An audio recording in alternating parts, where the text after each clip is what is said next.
الشيطان الرجيم بسم الله الرحمن الرحيم আসসালামু আলাইকুম। 1400 বছর আগে কোরআন যে কথা বলেছে আর এখন বিজ্ঞান প্রমাণ করছে। এই জাতীয় পোস্টে যারা সুবহানাল্লাহ কমেন্ট করছেন তাদের প্রোফাইল ঘেঁটে দেখা গেছে কোরআন সম্পর্কে তাদের তেমন ধারণা নেই, বিজ্ঞান সম্পর্কেও তেমন ধারণা নেই। ধর্ম চর্চা করেন না এমন অনেক বিতার্কিকের বেলাতেও এই কথা প্রযোজ্য। তার মানে তারা মনে করে ধর্মকে অকথ্য ভাষায় গালিগালাজ করলেই হুমায়ুন আজাদ হওয়া যায়। আবার একদল আছে যারা হচ্ছে ধর্মের পক্ষে হই হুল্লোড় করলেই মনে করে যে ইমাম গার্জালি হওয়া যায়।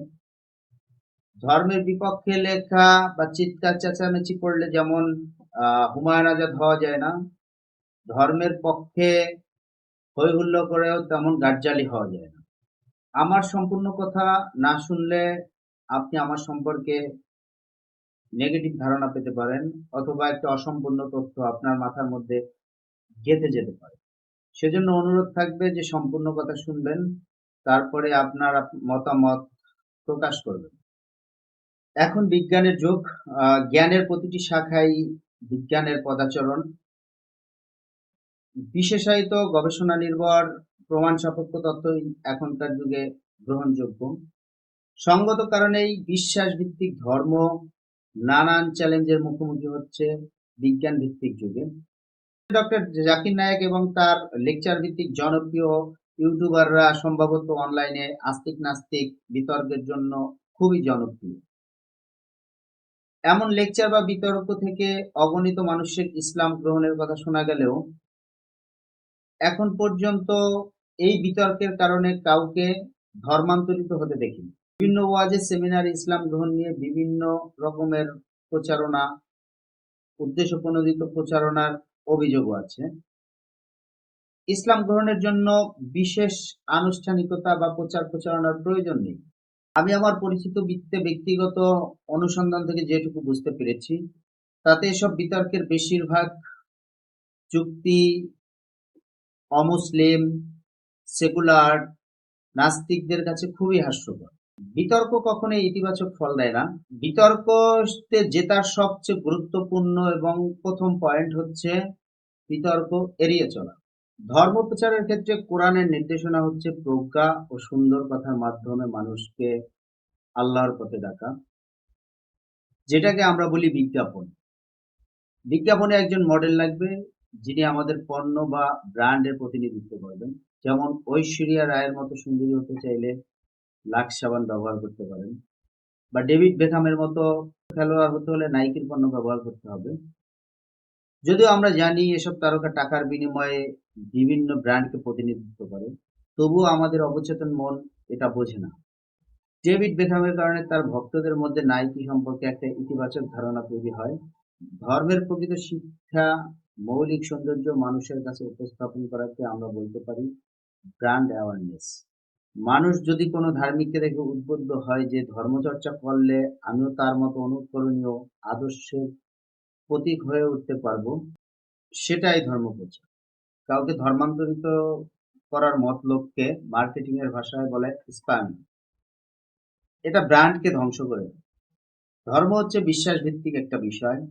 এটাকে আমি সহজবোধ্য করে ব্যাখ্যা করার চেষ্টা করব, যাতে ধর্ম বা বিশ্বাসের শক্তি সৌন্দর্য উপলব্ধি করা সহজ এবং সুন্দর হয়, এবং ধর্মের ভীতি এবং বিশ্বাসের ভয়ও যাতে কম।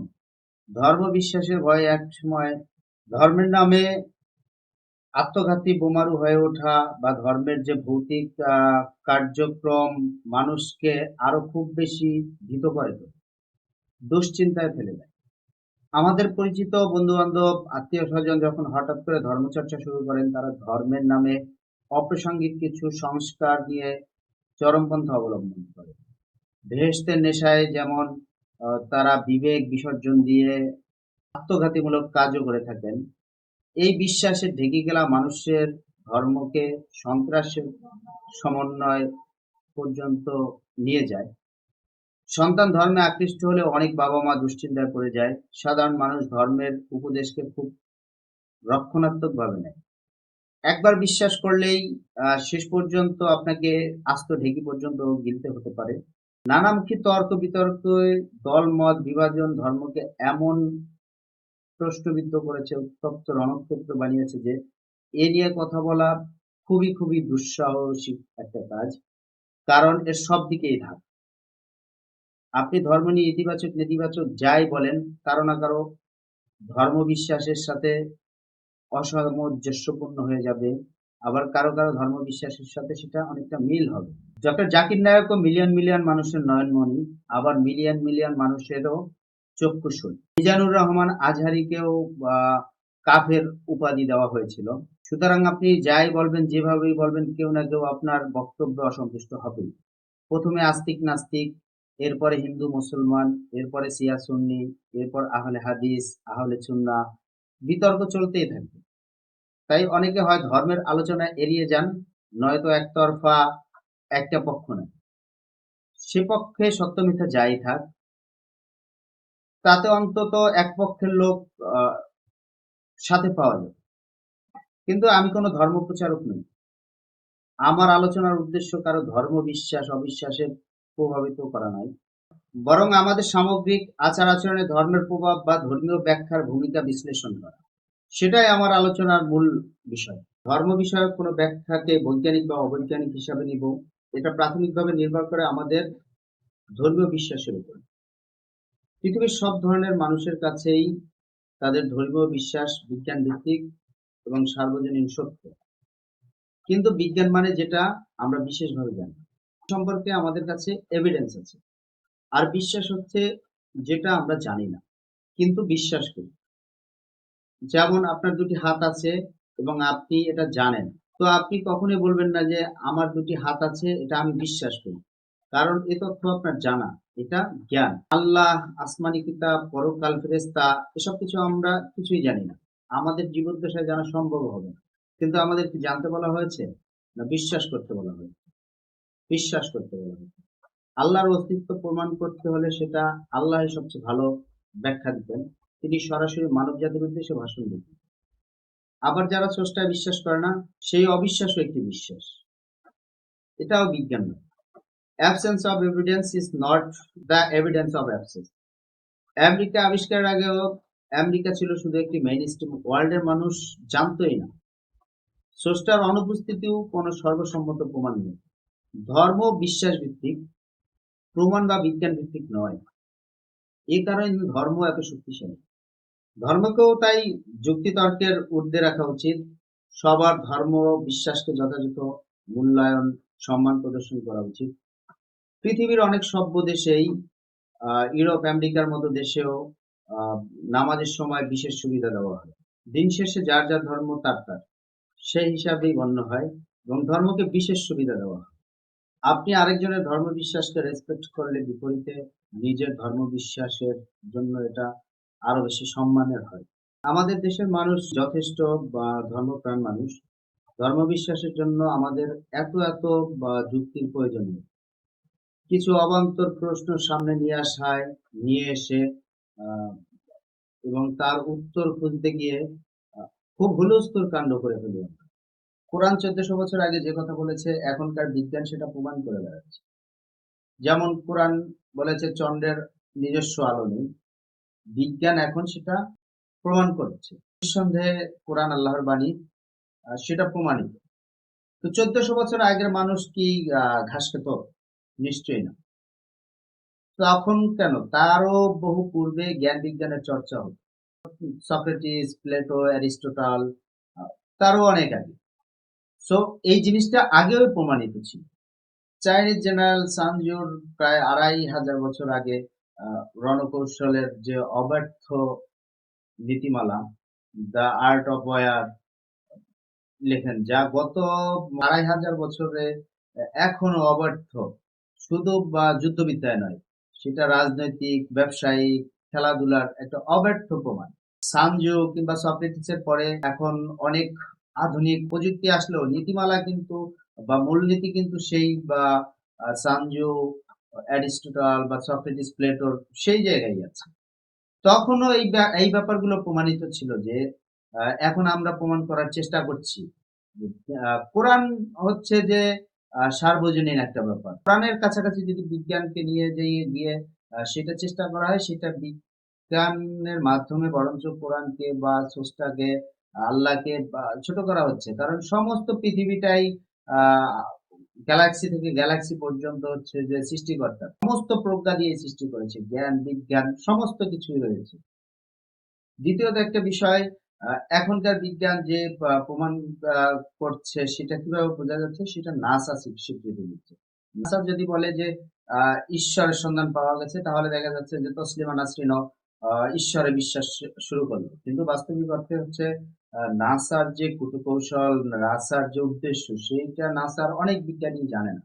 তো আপনি আমি তো সেখানে অনেক দূরের ব্যাপার। হিন্দুদের বেদে শেষ নবীর নাম উল্লেখ করা হয়েছে নরহংসা, যার অর্থ প্রশংসিত। মুহাম্মাদের অর্থ প্রশংসিত, যিনি পৃথিবীর কেন্দ্রে আবির্ভূত হবেন, ইত্যাদি ইত্যাদি। আল্লাহ প্রতিটা জনপদে নবী বা দূত পাঠিয়েছেন, ভারতবর্ষেও পাঠিয়েছেন নিশ্চয়ই হয়তো। সুতরাং বেদ আসমানি কিতাব হতে পারে, কিন্তু কোরআনে এই সম্পর্কে স্পষ্ট কিছু বলা নেই। বেদের ভিত্তিতে হযরত মুহাম্মদ সাল্লাল্লাহু আলাইহি সাল্লামকে নবী হিসাবে বিশ্বাস করা যতখানি কঠিন, সরাসরি বিশ্বাস করা তার চেয়েও সহজ। কেন? বেদ স্রষ্টার বাণী, এটা যেমন বিশ্বাস, হযরত মুহাম্মদ সাল্লাল্লাহু আলাইহি সাল্লাম স্রষ্টার দূত, এটাও বিশ্বাস।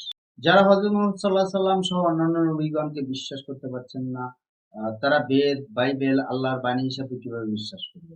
বেস্ট সেলিং বই প্যারাডক্সিক্যাল সাজিত্যের বক্তৃতা অনুযায়ী বিজ্ঞানের বিপরীতে ধর্মবিশ্বাসের পক্ষে সবচেয়ে বেশি ভাইরাল যুক্তিগুলো মধ্যে একটি হচ্ছে প্রমাণ নির্ভর বিশ্বাস খুবই ক্ষণস্থায়ী। তাই বিজ্ঞানের কোনো তত্ত্ব 2 মিনিটও টিকে না, আবার কোনোটা 30 বছর, 200 বছর, 500 বছরও টিকে। এই যুক্তি অনুসারে প্রমাণ নির্ভর বিজ্ঞানের বেল নেই। তাই প্রমাণ ছাড়াই আমাদের সবকিছু বিশ্বাস করতে হবে। বিজ্ঞান মানে চূড়ান্ত শাশ্বত সত্য, এমনটা টলেমি, কোপার্নিকাস বা অন্য কোনো বিজ্ঞানী বলেন। তারা যা জানতেন বা বুঝতেন সেটাই বলতেন। তাদের বিষয়টা যে সর্বশাশ্বতভাবে চূড়ান্ত, সেটা কিন্তু কোনো বিজ্ঞানী বলেন। নতুন কিছু জানা বা সামনে না আসা পর্যন্ত আহ, সেই বিষয়গুলোকেই শাশ্বতভাবে চূড়ান্ত হিসাবে গণ্য হয় বা সাধারণত চর্চা হয়, কিন্তু সেটা চূড়ান্ত না। তারপর আরেকটা বিষয় আমরা কিছুদিন যাবৎ দেখছি যে রোজানের বৈজ্ঞানিক ব্যাখ্যা, জাপানের বিজ্ঞানীরা যে উপোস থাকা নিয়ে যে অটোফ্যাজি নিয়ে গবেষণা করেছে, উপোস থাকলে পাকিস্তানি শক্তি বাড়ে, ক্যান্সারের ঝুঁকি কমে, ইত্যাদি ইত্যাদি, এসব ব্যাখ্যা ফেসবুকে ব্যাপক ভাইরাল। কিন্তু এসব তো অটোফজির ফজিলত, রোজার ফজিলত না। উপোস থাকা আর রোজা থাকা এক না। আমি সকাল 10টা থেকে রাত 10টা পর্যন্ত উপোস থাকলে আমার অটোফজি হবে, কিন্তু আমি রোজার ফজিলত পাবো না। যেমন রমজানের রোজা আর পরিবর্তে যদি আউয়াল মাসে রোজা রাখি, তাহলে আমি ফরজ রোজার আদায় সওয়াব পাবো না। তো শেষ পর্যন্ত আমাকে সেই আসল জায়গায় আসতে হবে। আমার গন্তব্য যখন নির্ধারিত যে আমার ঢাকা থেকে চিটাগাং যেতে হবে, তো সোজা রাস্তায় না গিয়ে আমি যদি খামাখা দিল্লি, কলকাতা ইত্যাদি ইত্যাদি হয়ে যাই, তো আমার পথগুলো আরো কঠিন বা দূর হয়ে যাবে। আল্লাহকে বিশ্বাসের নামে যদি ঢেকি খেলানো না হয়, আল্লাহকে সহজভাবে সাবলীলভাবে যদি বিশ্বাস করানো হয় এবং তাকে বিশ্বাসের নামে যে অনেক অনেক আস্ত ঢেকি পর্যন্ত গেলানো হয়, সেটা যদি না হয়, তাহলে কিন্তু সবাই আল্লাহকে বিশ্বাস করবে, ঈশ্বরকে বিশ্বাস করবে। কিন্তু আমাদের প্রচলিত যে ব্যাপারগুলো সমাজ ব্যবস্থায়, ধর্মকে, ঈশ্বরকে, আল্লাহকে বিশ্বাস করানো নিয়ে যে আস্তে আস্তে ঢেকে গেলানো হয়, সেক্ষেত্রে আহ, ধর্মপ্রাণ মানুষ বিশ্বাস করলেও অনেক অধর্মিক মানুষগুলো কিন্তু আহ, এই আস্ত ঢেকে গেলার কারণে বিশ্বাস করছে না। স্রষ্টার অনুমোদিত যে বিধিবিধান মুসলমান হিসাবে কোরআন, সেই কোরআনের আলোকে যদি আল্লাহকে আহ, বিশ্বাস করানো হতো, আল্লাহ নির্দেশিত আদেশ আহ, পালন হতো, হুকুম পালন হতো, তাহলে কিন্তু অনেক মানুষই হচ্ছে আল্লাহকে আরো বেশি বিশ্বাস করতো, অনায়াসেই বিশ্বাস করে ফেলতো, যারা এখনো আহ, বিশ্বাসের বাইরে আছেন। স্রষ্টার প্রেরিত কিতাব অনুযায়ী বিধিবিধান বা সেই অনুযায়ী আমল আখলাক যদি চলতো, এবং নানামুখী বিশ্বাসের ঝিকির পরিবর্তে শুধুমাত্র আহ, স্রষ্টার বিধিবিধান কে গ্রহণ করা হতো, প্রচলন করা যেত, আমাদের ধর্ম প্রচারকরা সেটা করতো, তাহলে ধর্মের সৌন্দর্য আরো অনেক বৃদ্ধি পেত। ধন্যবাদ সবাইকে, ভালো থাকবেন। আসসালামু আলাইকুম।